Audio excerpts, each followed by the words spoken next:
ヤサスアテナイの皆さん、今回も一つ前の動画に引き続き第二言語習得研究のパラダイムのお話をしていきたいと思います。で、対象分析というお話を一つ前にしてますので、そこも参照していただきたいんですけども、1950年代ぐらいからその対象分析、つまり学習者の母語と学習言語を対照して比較して、似ているところは習得がしやすい、で似ていないところは難しいであろうと、でそういう学習困難点を先回りして、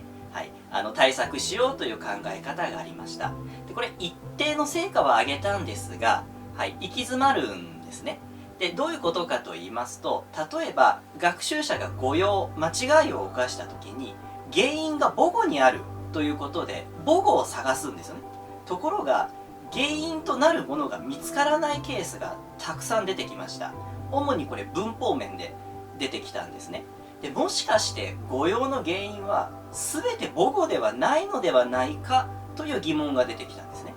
でもう一つありまして、例えば英語を第二言語として学ぶ、人の誤用と英語を母語として生まれながらに習得する、子供の誤用で同じものが出てきたりしたんですね。ということは、第一言語として母語として英語を学んでいるわけですから、当然母語の干渉はないはずですよね。なのでこの枠組み自体ちょっと考え直した方がいいのではないかということで、次の誤用分析という枠組みに移っていきます。でこれはだいたい1970年代ぐらいに主流になった考え方で、コーダーという研究者が代表的な研究者なんですけども、提唱した枠組みです。でこれは誤用、学習者の間違いを母語とは関係なしにサンプリングしてひたすら分析していくという方法です。でこれによって得られた成果というのが、誤用をいろんな観点から捉える、分類することができました。例えばエラーとミステイクという概念があります。でエラーというのは訂正されない限りずっと同じ間違いをし続けます。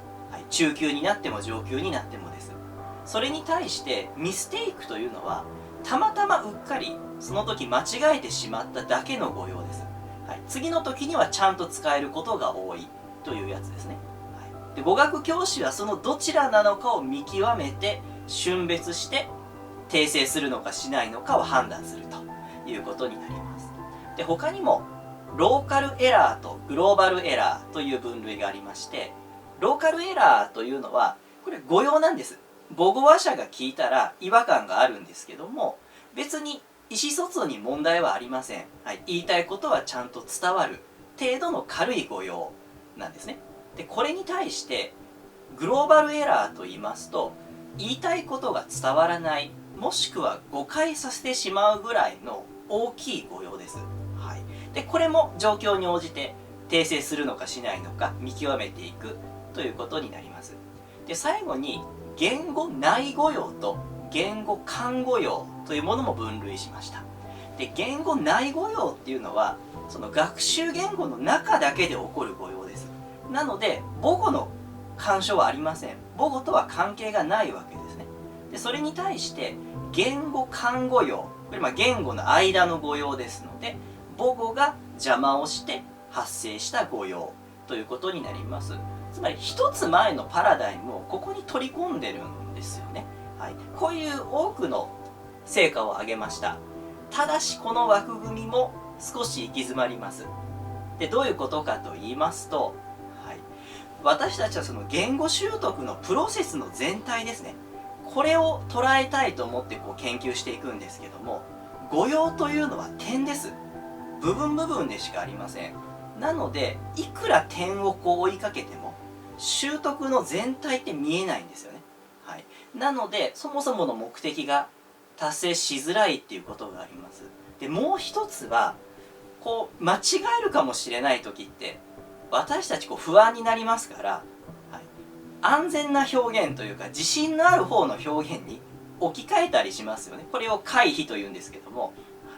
もしくはもう黙ってしまう、もう間違うかもと思ったら何も喋らない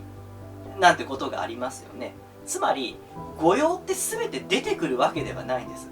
出てくれないと研究することができないということで、この分析手法やっぱり行き詰まるんですね。でそこで出てくるのが次のパラダイムなんですけども、次の中間言語研究というところはまた